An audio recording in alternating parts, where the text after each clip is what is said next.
Hello everyone, this is Kritika and welcome back to our YouTube channel Rules of Commerce. Unit 1 का ये last topic है, that is international trade. International trade क्या होता है? Trade क्या होता है? जब हम सामान खरीदते हैं, बेचते हैं.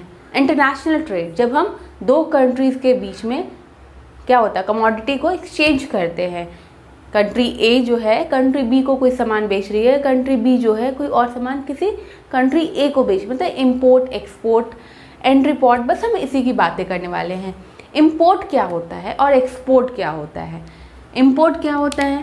Buying of goods and services from foreign country. जब भी हम फॉरेन कंट्री से सामान खरीदते हैं तो इसका मतलब होता है इम्पोर्ट.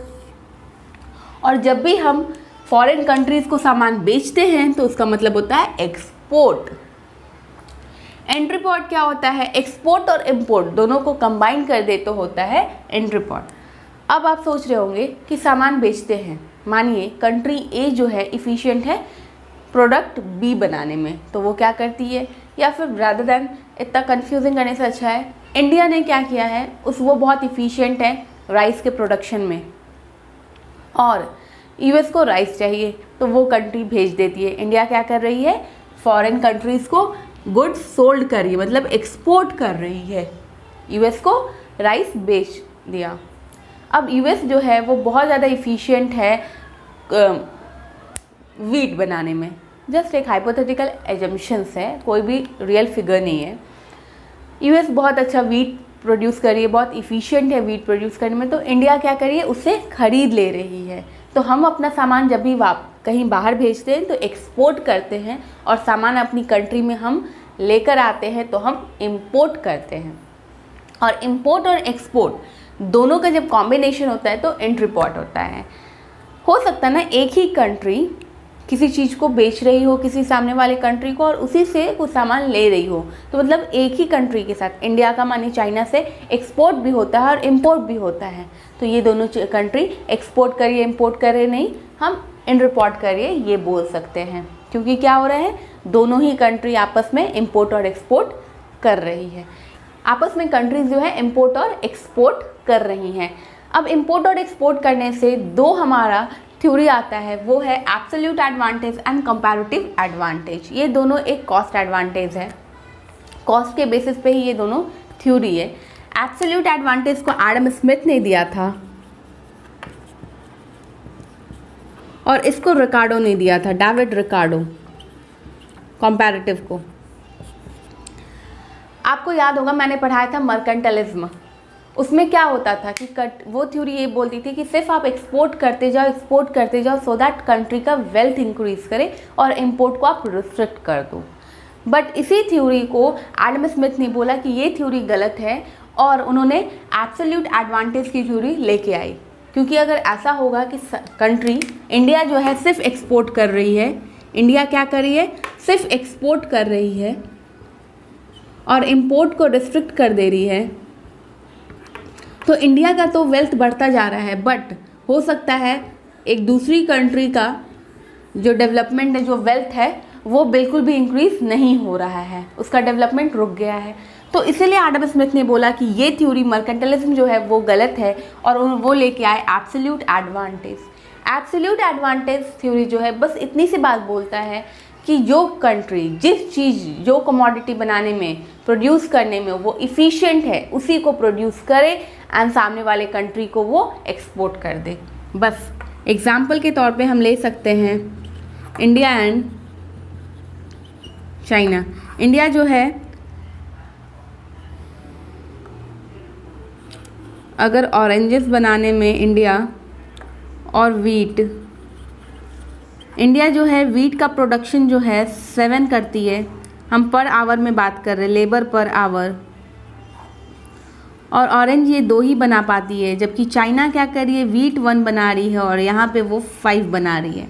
तो आपको सिंपल समझ आ रहा है, लेबर पर आवर मतलब 1 घंटा में एक लेबर काम करता है तो 7 kg ऑफ वीट्स बनाता है और 2 kg ऑफ ऑरेंज प्रोड्यूस कर पाती है इंडिया. बट चाइना क्या करती है, 1 घंटे के लेबर वर्क में उसका आउटपुट होता है 5 kg of orange and 1 kg of wheat.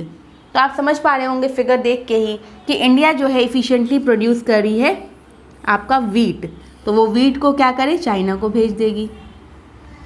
और चाइना जो है ऑरेंज इफ़िशिएंटली प्रोड्यूस करिए तो वो इंडिया को भेज देगी। ये होता है आपका एब्सोल्यूट एडवांटेज।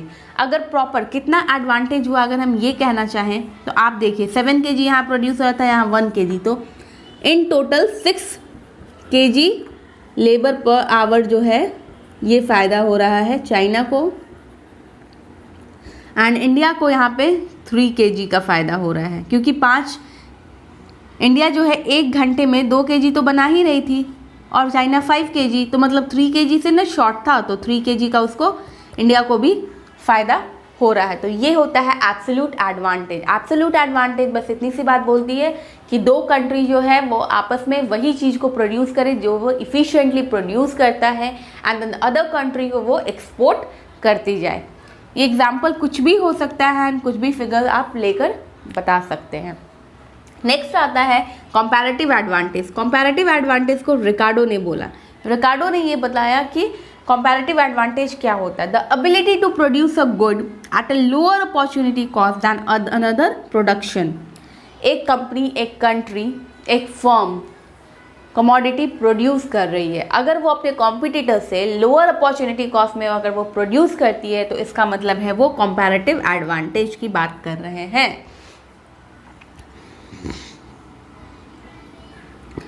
एब्सोल्यूट एडवांटेज क्या होता है, the ability to produce a good using fewer inputs than another production. और कंपैरेटिव एडवांटेज क्या होता है, अपॉर्चुनिटी कॉस्ट। एक कंपनी, एक कंट्री, एक फर्म जो है अपने कॉम्पिटिटर्स के कंपैरिजन में लोअर अपॉर्चुनिटी कॉस्ट में वो प्रोडक्शन कर पा रही है, ये होता है आपका कंपैरेटिव एडवांटेज। अपॉर्चुनिटी कॉस्ट क्या होता है, अपॉर्चुनिटी कॉस्ट क्या होता है, बेस्ट ऑल्टरनेटिव फॉर गॉन। मेरे पास 100 रुपये हैं, मैं 100 रुपये में पिज़्ज़ा भी खा सकती थी, बर्गर भी खा सकती थी। अगर मैंने बर्गर खा लिया तो पिज़्ज़ा का कॉस्ट आपका अपॉर्चुनिटी कॉस्ट आता है, अगर मैंने पिज़्ज़ा खा लिया तो बर्गर का कॉस्ट अपॉर्चुनिटी कॉस्ट कहलाएगा।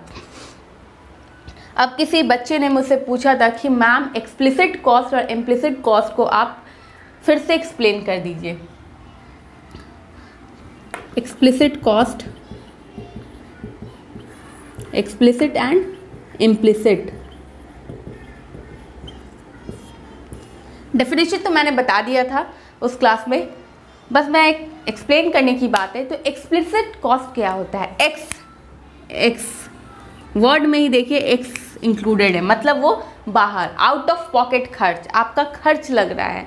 आपने एग्जाम्पल के तौर पे अगर हम समझने की कोशिश करें तो आपने इंस्टेंट रेंट दे दिया, सैलरी दे दिया, इलेक्ट्रिसिटी बिल पे कर दिया, या फिर आप अपने घर पे कोई वर्कर काम कर रहा था उसको पैसे दे देते, तो वो सब एक्सप्लिसिट कॉस्ट आता है। मतलब आप इंस्टेंट उसमें पैसा इन्वॉल्व होता है, आपका कैश का आउटफ्लो होता है, कैश का आउटफ्लो होता है एक्सप्लिसिट कॉस्ट में। इम्प्लिसिट कॉस्ट कुछ भी नहीं है। इम्प्लिसिट कॉस्ट क्या होता है, अगर मानिए आप है अभी जिस स्टैंडर्ड में आप पढ़ रहे हैं और आपने अपने सीनियर से बुक लिया और पढ़ाई कर रहे हैं, तो इंस्टेंट आपको कुछ पैसे लगे वो बुक खरीदने का, नहीं लगे, बट आपके सीनियर को तो वो पैसा लगा होगा ना, उसने पैसा दे के वो बुक खरीदा होगा। तो वो जो कॉस्ट है ना वो है इम्प्लिसिट कॉस्ट आपके लिए। इम्प्लिसिट कॉस्ट अगर मानिए आप अपने भाई बहन से आप बाइक ले लेते हो उधार पे, आपके भैया ने, आपकी दीदी ने आपको स्कूटी दे दिया है कि अब ये आप चला लो, आप रख लो, तो ये है इम्प्लिसिट कॉस्ट। मतलब इंस्टेंट आपका उसमें कुछ भी पैसा इन्वॉल्व नहीं था, बट जो प्रीवियस पर्सन था उसका पैसा जरूर इन्वॉल्व रहा होगा, तो ये होता है इम्प्लिसिट कॉस्ट। एक्सप्लिसिट कॉस्ट में क्या होता है, कैश आउटफ्लो, आपका दैट मोमेंट आपका कैश जो है आपके पॉकेट से जा रहा होता है, वो कुछ भी हो रहा हो, आप रेंट पे कर रहे हो, सैलरी पे कर रहे हो, वर्कर्स को वेजेस दे रहे हो, कुछ भी हो सकता है। तो ये था हमारा explicit cost, implicit cost, and that is the end of our unit 1। Unit 1 complete हो चुका है। नेक्स्ट लेक्चर से हम यूनिट 2 पढ़ने वाले हैं। That's all for today. Bye bye बच्चों, keep learning, keep hustling, and don't forget to like, share and subscribe, and do hit the bell notification icon to get the latest update.